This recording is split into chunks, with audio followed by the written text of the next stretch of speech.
My name is Courtney Benjamin. This is my life, my story. All right, Miss Courtney Benjamin, how you doing today? I'm good. I hope you are. I'm good. I'm good. I want to thank you for coming in and telling your story. Your story is very unique. You survived a lot of things to get Yeah. where you are now, and but I want to go into a little bit of your background before we get into that. So, Okay. Where are you from? Where did you grow up? So I grew up in Corona, Queens, New York. That's where I'm from.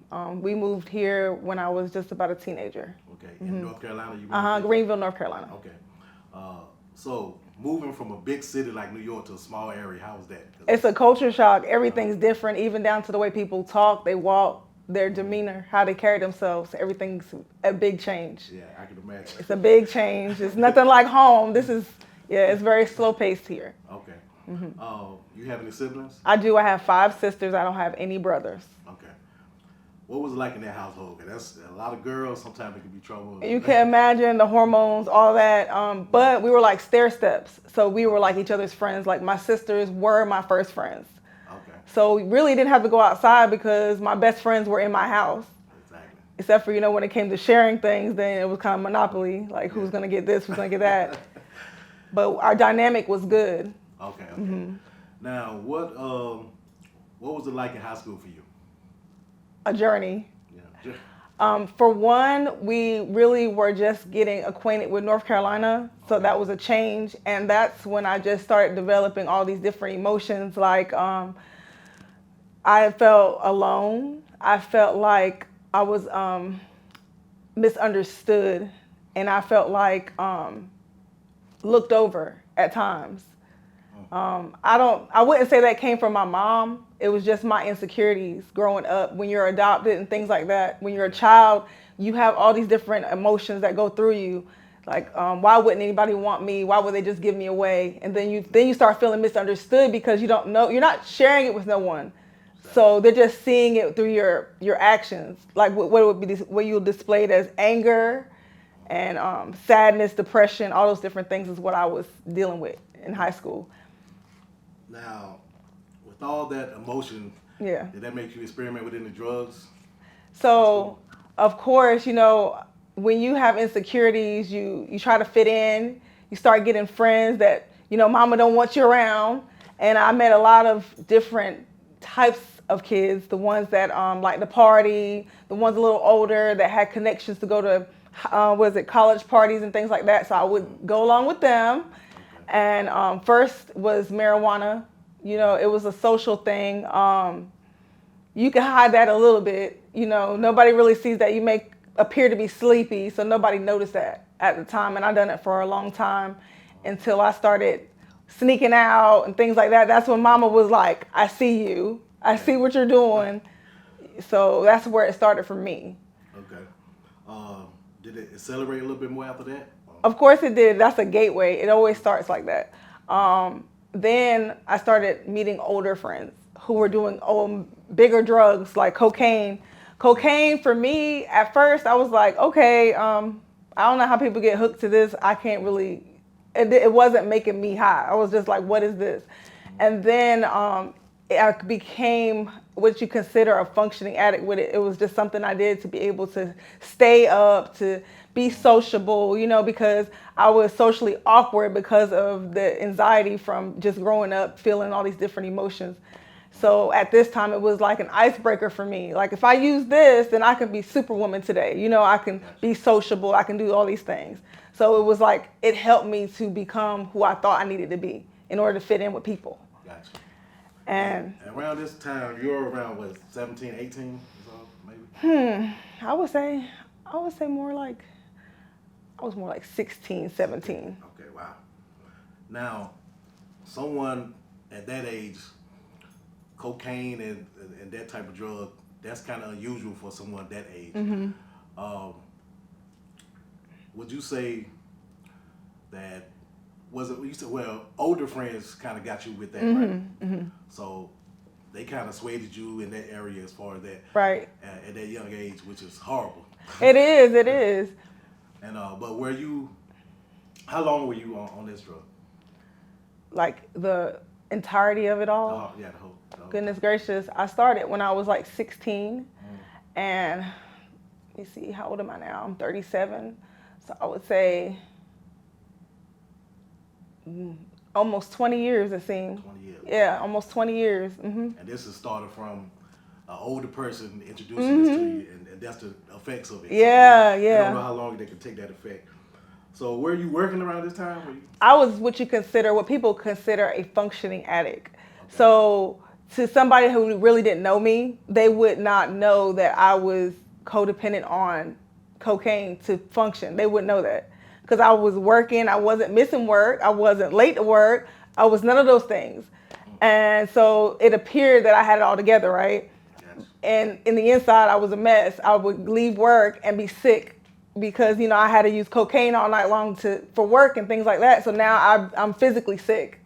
But people don't see that part of it because that's the things that happen behind closed doors, right? And that's why it's so much of a problem because people, that you appear to be well and you're not. So people are just going off what they see. That's why you can't always judge a book by its cover because I was physically sick and spiritually sick and nobody knew it. And young. And nobody knew it. So at one point, you found out that you're pregnant.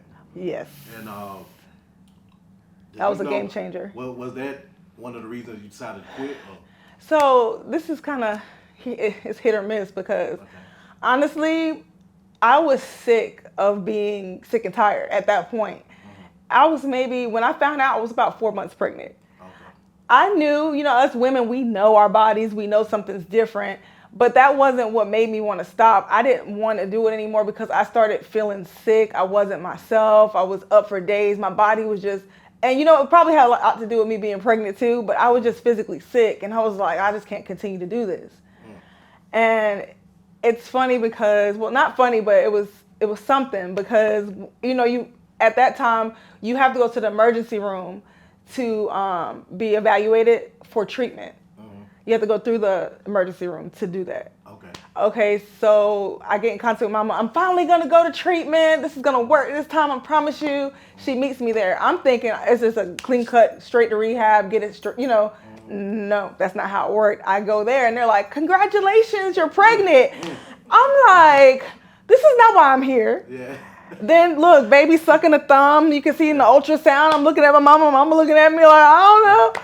And so that's where it took a turn at that point because we weren't going there for that. We were going there for rehab, but we found out we were pregnant too. So now I have to cope with. Now I have to get clean and detox. Detox is not fun, and I gotta do it pregnant. Okay, and then when you get to the rehab facility, your loved ones follow you to a certain point and then they slam a door and they're on the other side. They can't go no further and you're like, I'm doing this alone. Right? So that was okay. I went to treatment.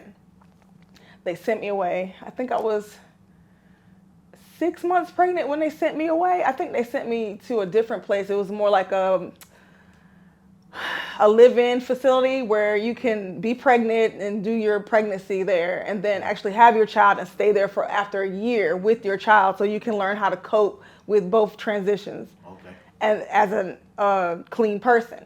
Okay. Right? People realize they like NA, they realize they love AA, they realize all these things, right? And I realized I didn't fit in that category. I realized that that's not what I wanted for myself. I was like, I don't really like this dynamic. For me, I like church. That I was a church girl from the beginning. That's what I know. But I stuck with it. I did what I had to do.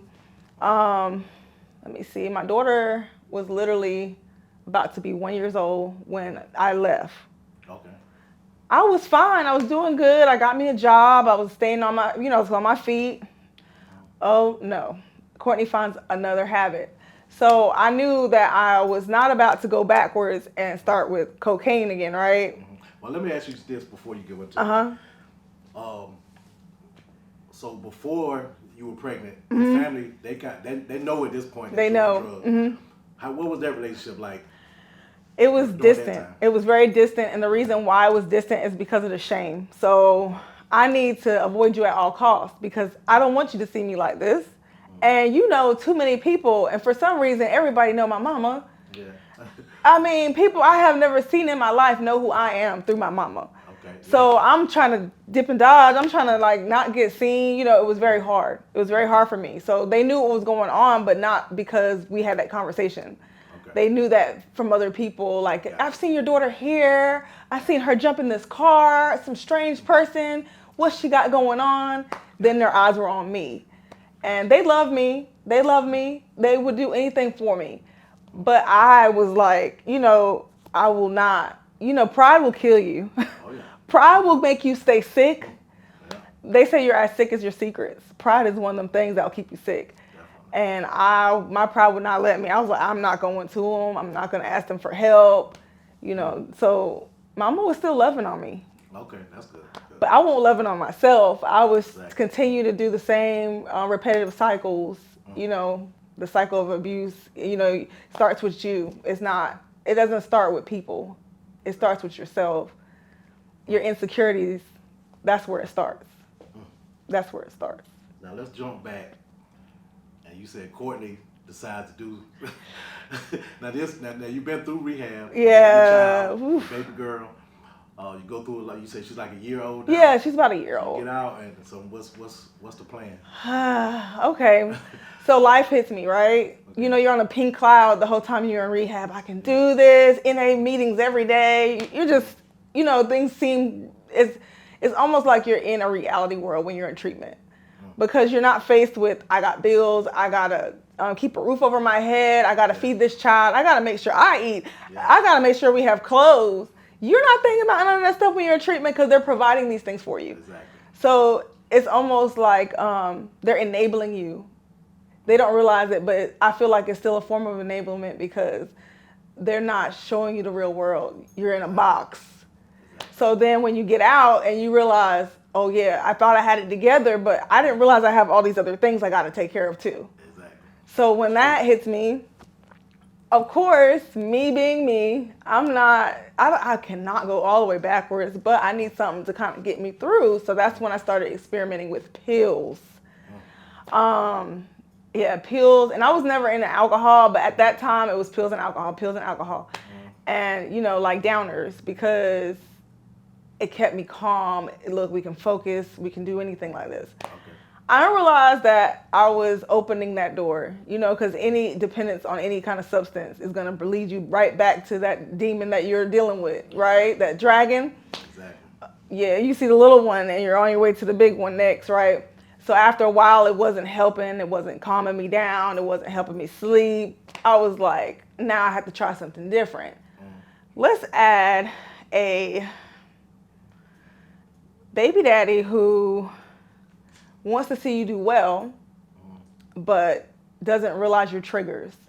So it's not, I don't think it was intentional, but the yelling and screaming, the arguments, all that stuff it makes you spiral. It makes you spiral. When you're a recovering addict, you need tools, right? But if you're trying to recover and you don't use your tools, or you haven't been properly trained how to use your tools, the minute you spiral, your gateway is, I'm going back to what I know will make me feel better for right now. Exactly. So that one big argument me and him had, I was out the door. Didn't relocate to a different area, knew exactly where to go. You know, people were willing to welcome you in because they know your face. Ain't nobody rooting for you to stay on that other side. They're like, well, come on. You know, you're working. You got money in your pockets.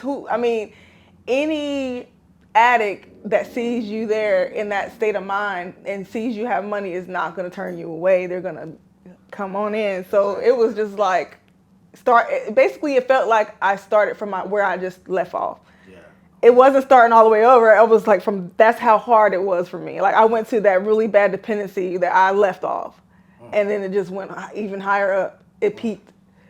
And when I tell you I spiraled and spiraled and spiraled and spiraled. Yep. And then comes baby number 2. Okay. So you found, so after this argument, it's back to using drugs. Terrible. How long was this period you say before you found out you was pregnant again? 2 years. 2 years. So 2 years, you strong in the streets. Mm-hmm. Are you still working at the time? Mm-hmm. So you still working? You still? Oh yeah, I could keep a But you taking your job. money and spending it. Oh yeah, that was gone. Like cha-ching, Okay. it was gone. Okay. But I was in my mind. I was like, as long as I have a job and I can provide for myself, then I'm not. I don't know why. That's a sick way of thinking too. Like, I still probably halfway have it together if I can do this. Exactly. You still don't got it, sis. Look what you're doing. You don't have nothing. By the end of the day, you're not gonna have nothing to show for it. So how are you ahead of the game when you tearing yourself down? You working hard, yeah, just to start all over again. Yeah, it was a repetitive cycle, and I done it like just like this, and then I found out I was pregnant with my son, which was a different dynamic with pregnancy because at that point I was deep in addiction. Okay. I was very, very deep in addiction. Pregnant, baby, I didn't want none of that. I didn't want none of that. I continued to abuse drugs while I was pregnant. Stop, I never stopped. I did not stop. I ended up going into labor. He was 3 months premature.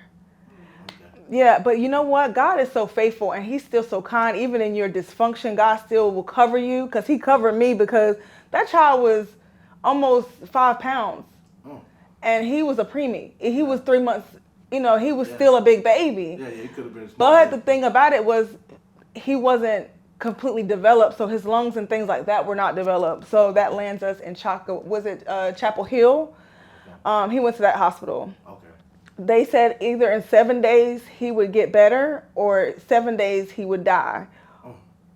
And that was the prognosis that they gave me at that time. And the doctor who came to me, because they airlifted him. So by the time I got there, the lady who came to me, I don't care what your job is, but you still have to show compassion to people, right? Of course. Oh, she didn't. She was like, oh, you shouldn't sit there and cry because this is your fault. Wow. And did she not realize that that's not what I needed to hear right then? Exactly. But grace be unto God who always causes us to triumph. It didn't cause me to spiral.